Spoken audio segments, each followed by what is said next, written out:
Salut tout le monde, j'espère que vous allez bien. On se retrouve aujourd'hui pour ma première vidéo FAQ. Il y a quelques temps, je vous avais demandé sur Instagram si ça vous intéressait que je fasse une vidéo FAQ et vous m'aviez répondu dans la majorité que oui. Alors du coup, c'est parti, je vais répondre à vos questions que vous m'aviez posées sur Instagram. Donc j'ai essayé de les regrouper un peu en catégories parce qu'il y avait quand même pas mal de questions qui se regroupaient. Donc il y aura une première catégorie où on parlera un peu plus, ce sera des questions un peu plus relatives à moi. Une deuxième catégorie, ce sera des questions plus relatives à mes études. Après des questions par rapport à Joanne et enfin des questions par rapport à YouTube. Donc j'ai mon ordi juste à côté avec les questions, donc si vous me voyez un peu tourner la tête, c'est normal, je ne peux pas retenir toutes les questions comme ça. Donc je vous l'ai dit, on va d'abord commencer par les questions un peu plus perso. Donc la première question c'était quel âge est-ce que j'ai? Donc j'ai 23 ans depuis le 30 août. Ensuite on m'a demandé combien il y avait d'écart d'âge entre Joanne et moi, donc ça nous fait 3 ans d'écart, lui il va avoir 26 ans le 21 novembre. Quel est ton rêve le plus fou? Alors je dirais que mon rêve le plus fou ce serait de voyager un peu dans le monde entier, de pouvoir visiter un peu tous les pays. Donc je vois vraiment grand parce que ça va être compliqué mais c'est... voilà. On a dit rêve le plus fou donc voilà, ce serait vraiment de pouvoir voyager partout. Ensuite on m'a demandé est-ce que t'as le permis? Question bizarre je sais mais c'est la première chose à laquelle j'ai pensé donc oui. J'ai mon permis depuis mes 18 ans je crois. Donc voilà, ça commence à faire un petit moment. Il y a Zelda qui miaule. Voilà une petite copine. Elle est pas trop mignonne. Ma puce, c'est trop mignonne. Ça fait combien de temps que tu as ton chat? J'ai 2 chats. J'ai un chat qui est du coup chez mes parents. C'est le chat de mes parents du coup qu'on a récupéré il y a bientôt 2 ans à la SPA. Et puis j'ai Zelda que vous venez de voir juste avant, qui est en train de faire je ne sais quoi ici. Donc on a pris avec Joanne, on l'a depuis fin avril. Voilà. Hein Zelda?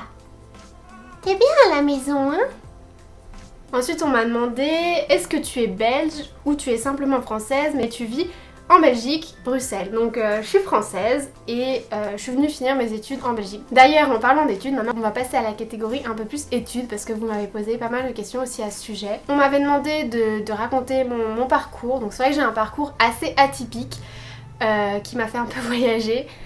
Donc moi je vais partir du bac, donc j'ai commencé par un bac ES avec SPEMAT que j'ai eu mention assez bien et pour la petite anecdote j'ai passé mon bac avec le bras cassé parce que je me le suis cassé une semaine avant le bac et ouais, 1 ou 2 semaines avant le bac, je sais plus exactement et je me souviens ça avait été la panique totale.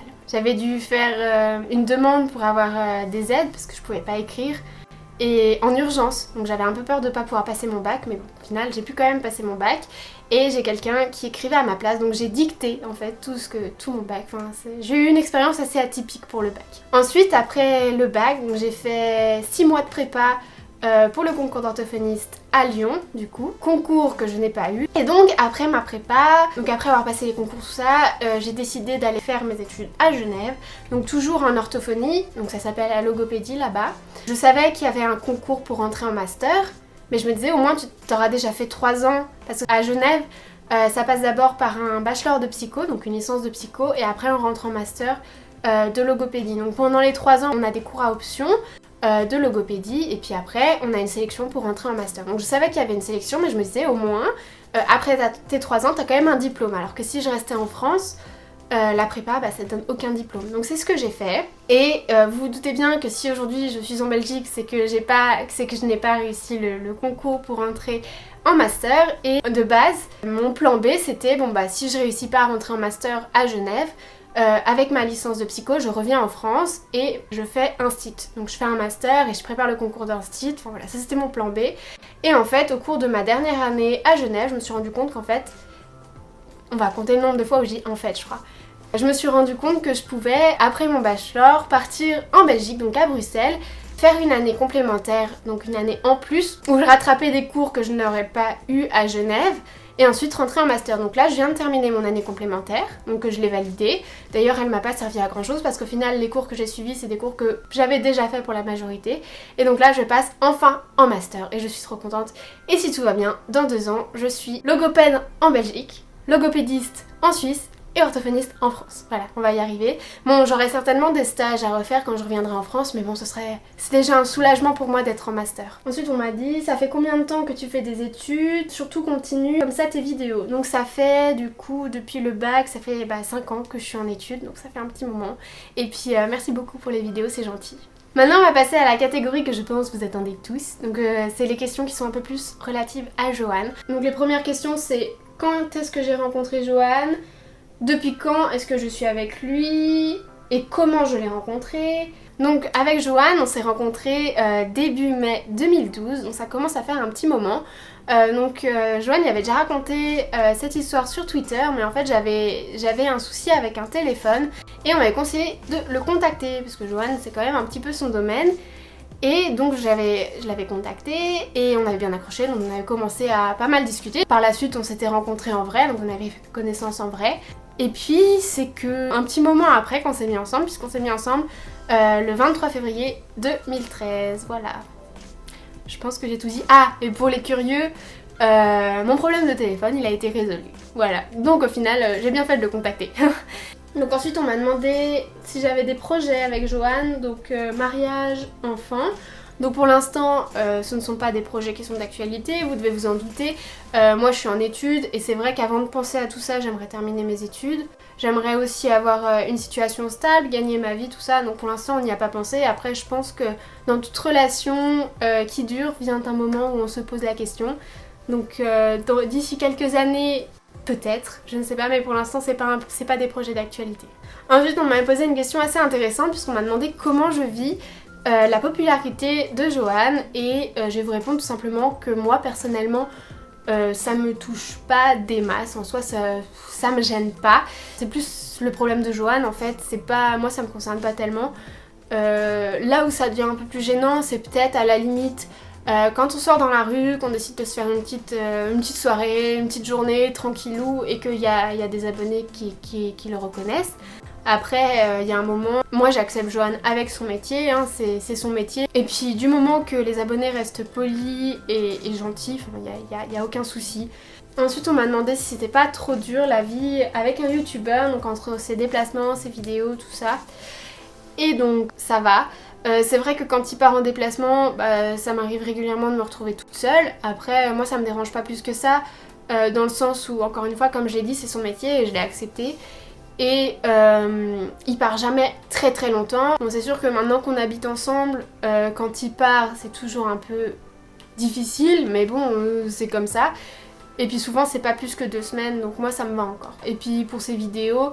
ma foi, il tourne ses vidéos dans sa pièce, donc encore une fois, moi ça me gêne pas, du moment que je peux avoir une partie dans l'appartement où je suis tranquille. Ensuite on va passer à la dernière catégorie, donc vous m'aviez posé également des questions par rapport à YouTube. Donc la première question c'était comment as-tu découvert YouTube? Clairement YouTube, moi avant de connaître Johan, pour moi c'était une plateforme où on allait écouter de la musique et c'était rien d'autre. Donc clairement c'est Johan qui m'a fait découvrir le milieu de YouTube. D'ailleurs je me souviens... la première vidéo que j'ai regardée de Johan, je me suis dit mais qu'est-ce qu'il fait ce mec, sérieux? Pourquoi il fait ça? Enfin, c'est quelque chose que je comprenais vraiment pas en fait, parce que pour moi, je savais même pas que ça existait. Mais c'est vrai que c'est un phénomène qui a pris de plus en plus d'ampleur avec le temps, donc je pense que même sans Johan, en fait, avec le temps, j'aurais fini par découvrir. On peut pas tellement passer à côté en même temps. Mais bon voilà, c'est Johan quand même qui m'a fait découvrir YouTube. Ensuite on m'a demandé, donc ça c'est plusieurs questions que j'ai regroupées je pense. Pourquoi t'es-tu lancée sur YouTube? Est-ce que c'est Jojol qui t'a influencé pour faire des vidéos? Quelle était ta motivation pour faire des vidéos YouTube? PS, j'adore tes vidéos. Merci beaucoup. Et donc pour répondre à cette question, donc du coup je pense que c'est Johan qui m'a donné un peu l'envie de me lancer sur YouTube. Je pense qu'au début j'avais juste envie de partager et de voir un peu le monde dans lequel Johan vit en fait, enfin voilà.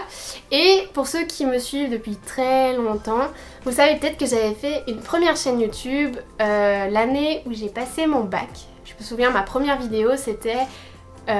j'ai passé le bac, mon expérience où j'expliquais comment j'avais fait pour passer le bac avec le bras cassé, enfin voilà j'expliquais tout ça.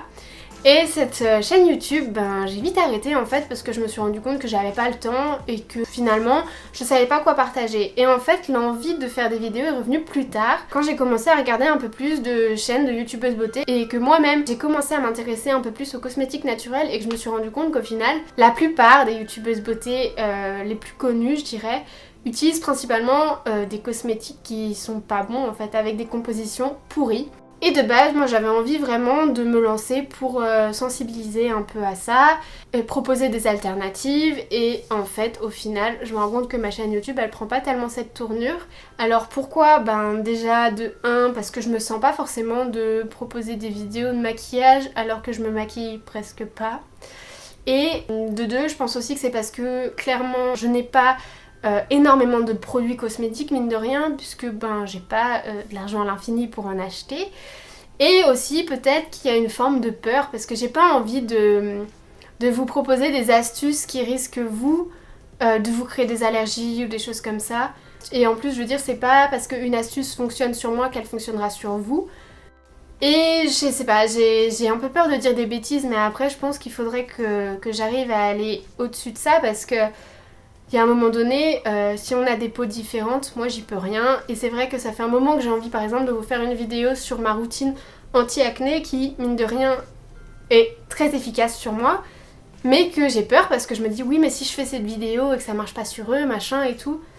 Mais en même temps, c'est un peu le risque aussi sur YouTube j'ai envie de dire. Donc voilà, il faudrait que j'essaye de faire un peu plus ça. Mais aussi je me suis rendu compte que j'avais pas tant le temps que ça.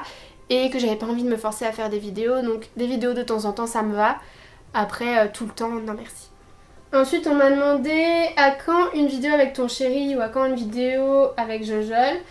Donc j'en ai aucune idée. Franchement pour l'instant c'est pas prévu, mais après peut-être à l'avenir ça viendra. Ensuite on m'a demandé quel est mon objectif pour ma chaîne YouTube. Donc j'ai pas tellement envie de... J'ai pas réellement d'objectif pour ma chaîne YouTube, c'est-à-dire que je me suis pas lancée en me disant moi je vais tout faire pour que ma chaîne YouTube elle marche du tonnerre pour gagner un maximum d'abonnés, tout ça, c'est pas du tout mon objectif. Moi je suis juste là posée devant ma caméra et je partage un peu ce que j'ai envie de partager. Si j'ai envie de poster une vidéo je la poste, si elle est vue tant mieux, si elle n'est pas vue tant pis. Ce qui compte c'est que moi je fais des vidéos qui me plaisent et que je prenne du plaisir à les faire. Et je me suis rendu compte qu'en fait j'adorais faire des vidéos voyage parce qu'au final à la fois vous prenez du plaisir à les regarder, enfin j'espère, et moi aussi plus tard en fait je peux les re-regarder et si vous saviez le nombre de fois où j'ai re-regardé ma vidéo de Tokyo, parce que franchement Tokyo j'avais trop aimé ce voyage, et en fait c'est tellement des bons souvenirs que je me rends compte que même juste pour moi c'est super de pouvoir poster des vidéos, mais par contre je n'ai aucunement l'objectif de me dire oh je veux faire de YouTube mon métier plus tard, oh je veux gagner des abonnés en masse, non ça me ressemble pas du tout. Vraiment continuer à poster des vidéos de temps en temps comme ça, pouvoir vous glisser des astuces beauté naturelle de temps en temps, pourquoi pas. En tous les cas si j'ai un objectif dans ma chaîne YouTube c'est 0 prise de tête, vraiment j'ai pas envie de me prendre la tête avec ça parce que je pense que je me prends déjà assez la tête avec mes études et j'ai pas envie de me rajouter autre chose. Donc voilà, c'est plus pour le plaisir, pour partager, pour moi, pour vous, voilà, c'est un tout. Mais c'est aucunement de me dire, oui j'ai des objectifs de malade, de me dire je veux plein d'abonnés et tout, alors ça, si vous saviez. En plus, je continue à poster des vidéos de temps en temps, alors que je gagne pas un centime avec YouTube, donc c'est encore moins des raisons monétaires, c'est vraiment comme ça de temps en temps, voilà. Donc c'est ça mes objectifs, rester sans prise de tête sur ma chaîne YouTube. Et espérez quand même que ça vous plaise aussi ce que je propose. Ensuite on m'a demandé avec quoi je monte mes vidéos. Alors je monte mes vidéos avec Final Cut Pro. Donc les 2 premières vidéos que j'ai montées, j'avais fait avec iMovie. Et pour être honnête, je trouve que c'est tellement pas intuitif par rapport à Final Cut. Et du coup quand j'ai changé, ça a été la libération. Vraiment. Vraiment je trouve que c'est beaucoup plus intuitif et beaucoup plus facile à utiliser et je regrette un peu de ne pas avoir connu Final Cut avant pour pouvoir monter ma vidéo du Japon avec. Je pense qu'elle aurait été plus sympa, mais bon c'est comme ça. Ensuite, à quand une vidéo je vous montre ma journée, donc ça ce n'est pas prévu. Moi personnellement j'aime bien regarder ce genre de vidéos sur YouTube, mais ce n'est pas ce que moi j'ai envie de vous montrer parce que c'est quand même vraiment rentrer dans la vie privée des gens. Et ma vie privée, j'ai quand même envie de la garder un minimum privée et donc j'ai pas prévu pour l'instant de vous faire cette vidéo. Donc ensuite, on m'a demandé si je prévoyais de faire une vidéo où je vous montre mon dressing. Donc non, ce n'est pas prévu, tout simplement parce que j'ai pas un dressing de malade, voilà. C'est tout. Et enfin, la dernière question, donc on m'a demandé si je comptais faire une rencontre abonnée. Et la personne a rajouté qu'elle pensait que j'en ferais une, que j'attendrais d'avoir plus d'abonnés pour en faire une. Et pour l'instant, effectivement, c'est pas prévu que je fasse une rencontre abonnée. À vrai dire, j'y avais jamais réellement pensé. Et puis c'est vrai que je me vois mal faire une rencontre abonnée si au final il y a personne qui vient. Mais par contre, si Johan fait des rencontres abonnées, j'irai avec lui. Et du coup, vous pourrez me rencontrer à cette occasion-là. Voilà, donc pas de rencontre abonnée, mais par contre je vais avec Johan s'il en fait, voilà. Bon, on arrive à la fin de cette vidéo, j'espère qu'elle vous aura plu. Si c'est le cas, comme d'habitude, n'hésitez pas à mettre un pouce bleu et un petit commentaire, moi ça me fait toujours plaisir, de toute façon je vais toujours vous lire et je vais vous répondre. Et n'hésitez pas à me dire aussi si ça vous intéresserait que je refasse des FAQ, mais peut-être avec un thème cette fois-ci, pour que ce soit peut-être plus sympa. Donc je pensais par exemple, pourquoi pas faire une vidéo FAQ sur le végétarisme, parce que si vous me suivez depuis un moment, vous savez peut-être que ça fait bientôt 1 an que je suis végétarienne, ou pourquoi pas des FAQ avec pour thème les cosmétiques naturels, ou... Voilà, n'hésitez pas aussi à proposer des thèmes qui vous intéresseraient. Et puis sur ce, moi je vous dis à la prochaine. Salut!